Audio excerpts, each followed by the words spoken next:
Se calcula que poco más de 2 millones de personas durante la pandemia perdieron el empleo. Muchos de ellos pasaron a la informalidad, otros se quedaron desempleados. La informalidad propiamente dicha ha pasado del 70% casi al 80% según los cálculos.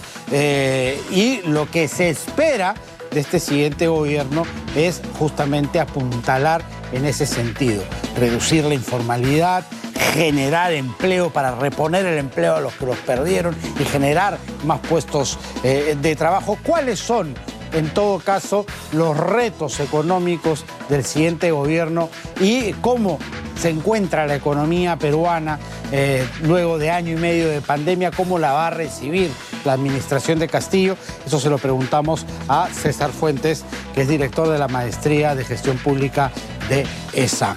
¿Cómo estás? ¿Qué tal, César? Buenas tardes nuevamente. Muy buenas tardes, ¿qué tal? ¿Cómo estamos?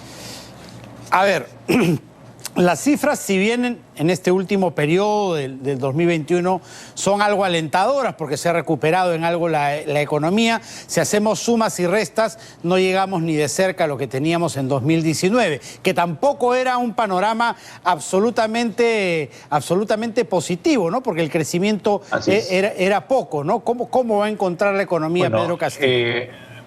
En términos de niveles, lo que tú mencionas efectivamente es cierto, ¿no? Es decir, si ahora comparamos cerrando el año 2021, probablemente vamos a estar a niveles de prepandemia, ¿no? Es decir, como el cierre del 2019.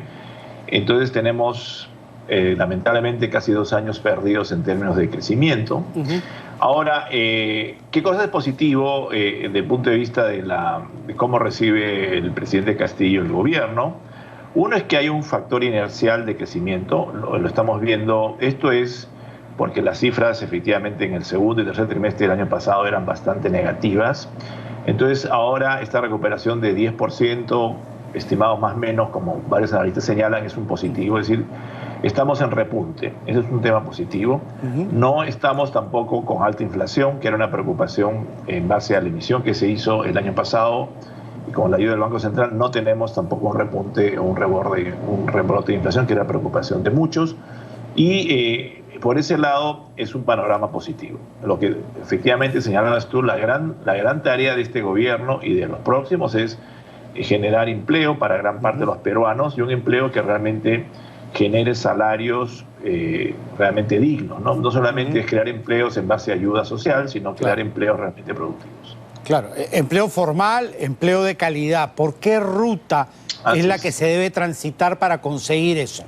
Bueno, yo creo que hay varios retos. Primero, yo creo que hay un choque reputacional primero. Es decir, lo más importante hoy día es, probablemente ya en su mensaje presidencial, qué se va a hacer en términos de... Eso va a ser clave, ¿no? El mensaje de mañana va a ser un parteaguas, digamos así. Exactamente, ¿no?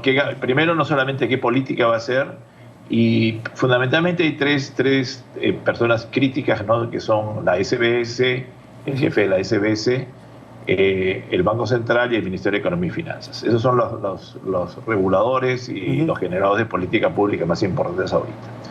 Lo segundo es el tema de vacunación. Es decir, yo creo que si al margen de las críticas que se le puede hacer a la administración del presidente Sagasti, es el hecho que ha sido muy positiva el tema de la vacunación, de prácticamente estar en cero, ha llevado y ha generado que una buena parte de la población, especialmente de la gente de más de 40 años, esté vacunada. Eso es un positivo que tiene que continuar y lo que le va a dar también empuje. Y es importante porque esa, digamos que es la llave para abrir la economía, ¿no?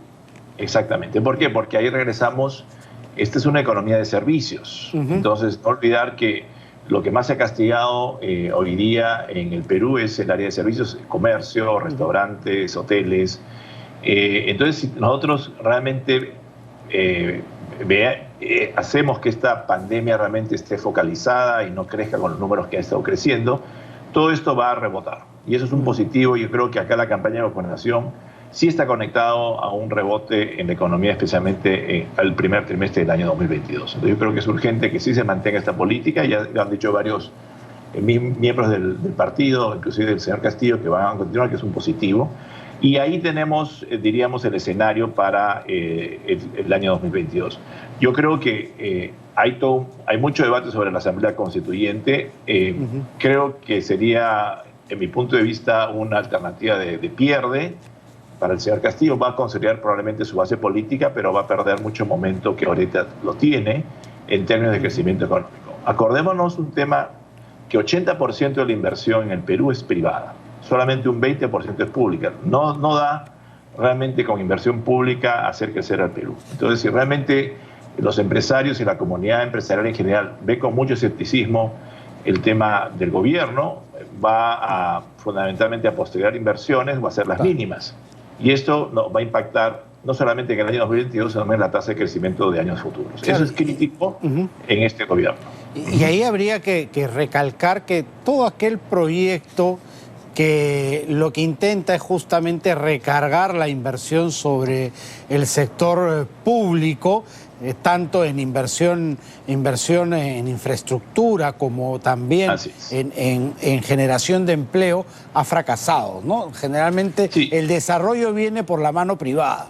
No, viene por la mano privada y también tener un sector público que acompaña al sector privado, ¿no? Es decir, acá tenemos uno de los errores que se ha tenido es, por ejemplo, reducir salarios a los funcionarios públicos, que es una medida muy populista y demagógica, que ha generado que mucho del capital humano, del mejor capital humano que tenía el Estado, lo ha perdido. Entonces acá ordenar el Estado no es una tarea fácil. Y se insiste en esto con Castillo, ¿no? Que ha dicho que no va a cobrar sueldo él y que espera que los ministros se puedan bajar el sueldo. Exacto. Es una medida de impacto, ¿no? Es decir, claro, cuando uno ve los salarios, el salario que tiene un trabajador promedio en el Perú, es cierto, es un salario elevado, pero también necesitas ese tipo de profesionales para que eche a andar el país. Y si no tenemos eso, nos va a pasar un poco lo que nos pasó en el año 2020, que teníamos los recursos financieros y no pudimos aterrizar realmente una eficiente política de gestión del COVID y de las vacunas. Entonces acá, además, siendo serios, el ahorro es marginal, ¿no? O sea, totalmente, ¿no? Es un tema de efecto político que se entiende. Yo creo que ese es un tema que se puede entender en campañas, pero realmente el efecto que tiene va a ser marginal, lo que va a hacer distraer a la gente, ¿no es cierto?, en temas que no son relevantes. Y acá yo creo que, ya que el profesor Castillo es profesor, yo creo que tiene que hacer docencia con los temas asociados a educación, salud, infraestructura. Por ahí tenemos que ir, y no se puede mejorar la base tributaria en el corto plazo. Tiene que haber una sustancial mejora en la eficiencia de estos recursos, y de ahí estamos hablando, ¿no es cierto?, de temas interesantes. Y acá, por ejemplo, hay muchos temas en el tintero. Uno es, por ejemplo, qué se va a hacer. Hoy día está a medias el tema de aseguramiento universal o no. ¿Cuál va a ser la relación entre inversión privada e inversión pública en el tema de salud? Es lo mismo en el tema educativo. No sabemos cuál es la relación que va a haber, ¿no es cierto?, con colegios, universidades públicas y privadas en el Perú. Y en el tema de infraestructura tampoco está claro cuál va a ser el rol, ¿no es cierto?, del sector privado. Entonces, en estos tres sectores que son fundamentales para un desarrollo a mediano plazo, no está claro efectivamente cuál es la lógica que la administración va a tener. Y esperamos que realmente el discurso de mañana y futuros discursos realmente den claridad en el tema, porque ahora, como todo el mundo está esperando, efectivamente, y eso se ve, toma decisiones desde compra de una casa, ¿no es cierto?, hacer una maestría, tomar, ¿no es cierto?, un curso, hasta cosas más complejas como una inversión, ¿no es cierto?, de más calibre. Todo el mundo está hoy día parado esperando qué va a pasar. Y eso es urgente, que realmente se desbloquee.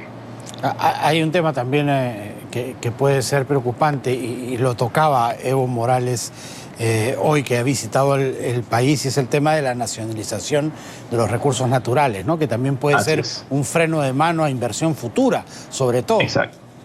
El éxito si uno ve efectivamente la gestión de Evo Morales, un tema que galvanizó a la opinión pública en el caso de Bolivia fue renegociar los contratos mineros, ¿no es cierto? Y eso es posible, pero eso yo creo que no es tan relevante ahora, ¿no? Habría que ver cuál es la cartera de nuevos proyectos que ahora tiene Bolivia, ¿no? Exactamente. Ver no solamente, por ejemplo, mucho se habla de litio, ¿no es cierto?, que donde Bolivia tiene una enorme posibilidad de ser un gran jugador en el tema del litio, que es litio fundamental a futuro en el tema hoy de esta nueva tecnología, nuestra, diríamos, economía del conocimiento. Hay mucho potencial por ahí, y el cobre también va a tener mucho potencial, porque realmente todo el tema de esta nueva economía de conocimiento requiere efectivamente, por ejemplo, carros eléctricos. Eso es una realidad que se viene de acá a unos años, por eso el rebote del cobre, el rebote del litio y todos estos minerales raros que llamamos, ¿no? Entonces acá hay una oportunidad para Perú interesante, pero tiene que negociarse inteligentemente y creo que lo más sencillo es no generar realmente demasiadas expectativas que esto va a mejorar, ¿no es cierto?, la base tributaria. Va probablemente a mejorar en algo, pero tampoco no podemos desincentivar a lo que el sector privado hace. Y eso yo creo que hay. Y lamentablemente, pues, el inversionista simplemente va a otro país y donde hay recursos más interesantes y donde efectivamente hay posibilidades mayores. Y eso es lo que puede pasar. No estamos hablando, no es que va a haber nada dramático, pero simplemente no va a haber inversiones y esto va a generar que tengamos crecimientos mediocres en los próximos años. Correcto. Esperaremos entonces atentamente el mensaje de mañana para ver cuál es la hoja de ruta que se marca. Muchas gracias, César, por estar con nosotros. Encantado.